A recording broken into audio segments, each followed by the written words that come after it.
Hello and welcome to the Radio Scilly video news. Sign up to our YouTube channel at youtube.com/Radio Scilly. A UK authority on the vital role that older members of the community play in British life has been sharing his knowledge, experience and research with islanders. At the Old Wesleyan Chapel, there were two sessions with Professor George Girchi from the University of Plymouth. Council staff and members of the community have recently travelled up country to learn about social housing needs for the elderly. George was impressed with the findings and the fact the council is being proactive. He says we shouldn't take the elderly community for granted and gave plenty of examples of how the knowledge of older residents should be used.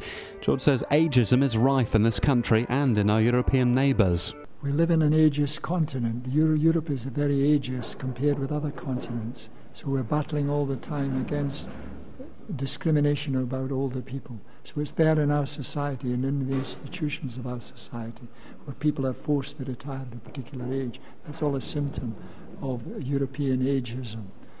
The Greeks used to say that old age was a threat to life, and that is carried forward through in history as we read from historical documents and commentaries on the history of ageing in Europe. And unlike other countries, ageism is rife in Europe, so we're up against it.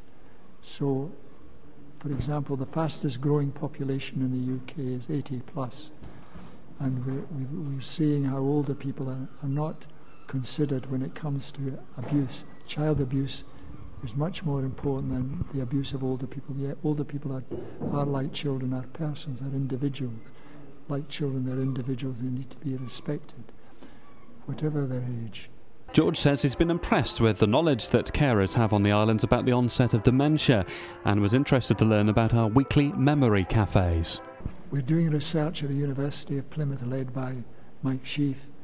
We're doing this university project where we're looking at the importance of memory cafes.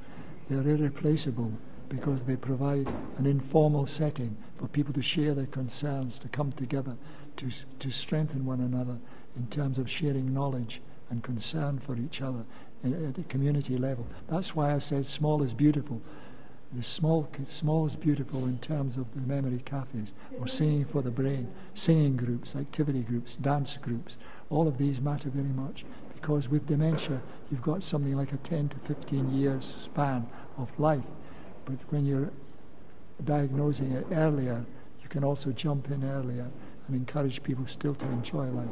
I may have a dementia, but I've still got a life, and that's what matters very much. Live well with dementia is the Department of Health slogan, and I believe very much in that. Live well with dementia. It's not the end of life because you have a dementia.